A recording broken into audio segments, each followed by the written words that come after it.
No, Riv messed everything up. It's Andrew and Peter today. It's Andrew and Peter, and I cannot wait to see what my cell phone bill is going to be calling Bratislava right now to talk to our next guest, Miroslav Satan. Miro, what's going on? Not much. How are you guys? I'm just in the middle of the World Championship, so it's quite busy time for me right now. I know. Are we totally inconveniencing you right now? No, not at all. We were all, set up, so I'm ready to go. Well, I just wanted you to know that if we were, we don't care. We just appreciate that you're willing to come on. Hey, I was telling the story the other day before we get into Ralph Krueger and some time here that you have with the Sabres and what you're up to now. Do you remember when Lindy threw the garbage can and like all the garbage went all like kind of in front of your stall and everything? Okay, remind me, please. Oh, never mind. It was after a game. Lindy got mad, threw the garbage can against the wall in front of the room, and all the garbage went all over the place. I didn't know if maybe you remembered that or if I was just a scarring moment from my rookie year. I don't think I don't think that would be something unusual. So I just remind me what's so special about it. It's just that it ended up in front of your stall, Miro. I think that was all that it was. Anyway, don't expect Ralph Krueger to be throwing any garbage cans. Is that kind of not his way of coaching? Well, I don't think so.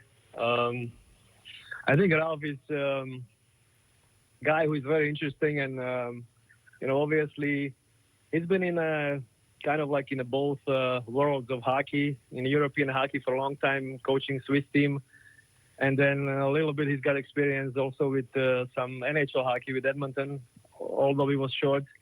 I believe this second chapter of his NHL coaching will be much longer.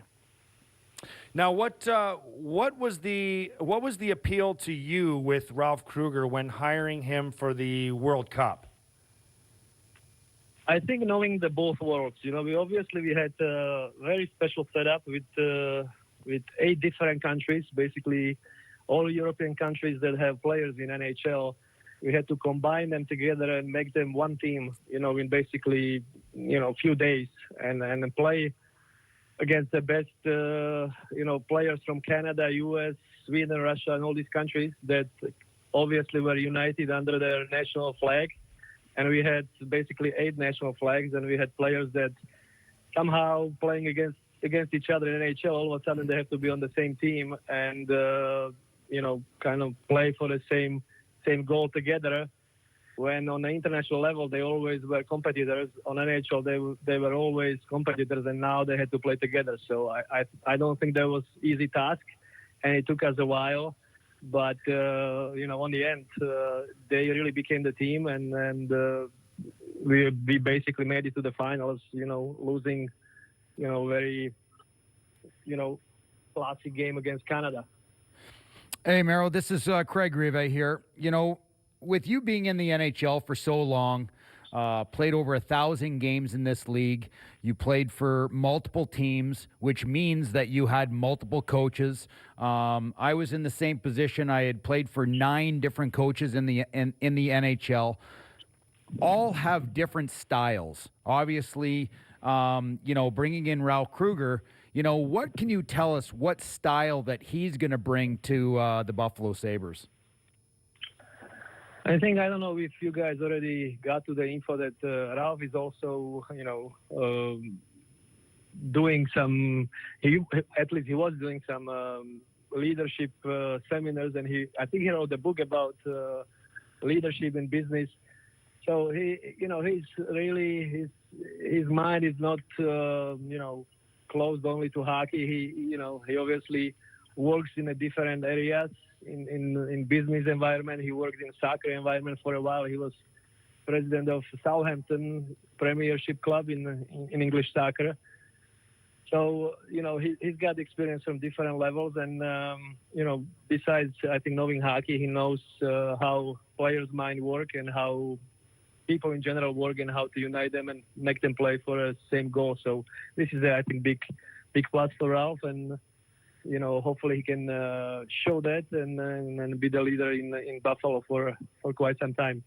Right now, we're talking with Miro Satan, all the way from the World Championships of Hockey, where he is the head of Slovakian hockey over there, and he was the general manager of Team Europe for the 2016 World Cup of Hockey.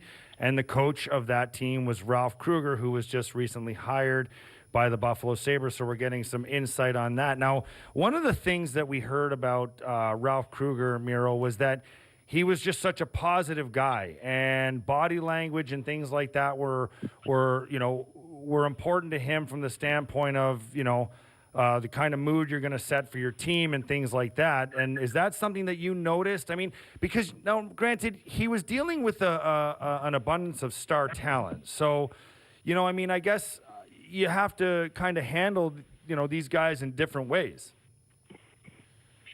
Yes, we had the team full of good players, good stars, and leaders on their team. They had to play on one team and kind of split the ice time, split the roles. And I think Ralph is really good at picking up on little details and noticing maybe stuff that not everybody noticed. And he's able to really coach the mind, not only hockey, and coach the mind and then the whole group. So we really saw that during the World Cup, every little detail was important to him, not only on the ice but also in preparation of the ice. And I remember spending 3 days with coaches in summer when we had our coaching staff kind of getting ready for the World Cup, and he got together with his assistants, and we spent like 3 days talking about hockey, and my brain was just burning from all the details they wanted to discuss ahead. There was like maybe 2 months before the World Cup, and they wanted to discuss everything in detail, and it was just 3 full days of talking about hockey, just getting prepared. So I was really amazed by those 3 days, and how much details and how much goes into his preparation. So I just get the impression that he's going to be a coach that's really going to be thinking outside the box. Obviously a very intelligent man. And you look at the National Hockey League, every team plays the same system. They pretty much have the same power play. They all kill the same way. Do you think that we're going to get some changes in thinking outside the box with Ralph Krueger? I don't know if fans will see it from outside, but I think players will know this inside the dressing room, and it's I don't want to go. I don't know what he's gonna do with the team. I just like I said, I saw what he did in very short time with our team in the World Cup, and I remember thinking that after we were done with finals that. Ralph will definitely get NHL offers, and he will be coaching in NHL soon. It took maybe few years, 2 years, but I don't know if he was available or he wanted to stay in soccer for a while. But now I'm really looking forward to his time in Buffalo and how he's gonna handle everything and how it's gonna go, because obviously I'll be cheering for him.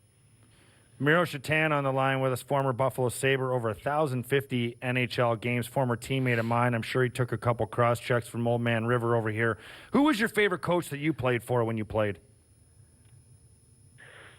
Well, I don't know. In NHL, I think the best relationship I would have was a very short time that Brett Shaw became the head coach or interim coach of New York Islanders in one season. I think, Brett was really a guy who trusted his players, and, I really enjoyed playing under him. And he was also part of our World Cup as the assistant of Ralph Krueger. So I would say, that Brett Shaw was my probably guy who I would have a best relationship with during my NHL times. I was telling Petey before the show when we were going to have you on, we were talking about Miro Satan, and the first thing that popped up to my mind, and it had nothing to do with the NHL. I don't know if you remember your time in Cape Breton. Cape Breton. Do you remember playing for the Cape Breton Oilers in the American Hockey League? Yes, of course I remember. I remember I played for the Fredericton, New Brunswick. It was Montreal's farm team. And I remember going into Cape Breton, and I kept on hearing about this young player that was absolutely ripping up the American Hockey League. And our coach told us, we've got to shut this kid down. We've got to stop him. This is the guy we need to key on. And at the end of the night, I think that we lost. Well, we definitely lost, and you had a hat trick. So I'm not sure if we did a great job shutting you down. Miro, do you remember Riv from the NHL? Yes, of course I do. Like Number you said, he gave me probably a couple cross checks in the corner, so a few times. Yeah, like what was like a guy like that to play against, eh? Like he had to go super hard all the time. That was Yes, of course. That was Riv's only style of play. What That was back when he what was putting your up favorite 40 spot? Gs. What was your favorite Yeah, spot but, for what you to you play? saying about? Sorry, guys, I didn't hear. I was just going to ask where, you played in a few different spots in the National Hockey League, Edmonton, Sabres, Islanders, Pittsburgh, Boston. Was there one spot in particular that you really enjoyed? Well, I enjoyed everywhere I played, but obviously, my best years were in Buffalo, so I was enjoying it there. I think I had the most success other than winning cup with Pittsburgh. I really enjoyed it there, and I really never wanted to leave from Buffalo, but it just circumstances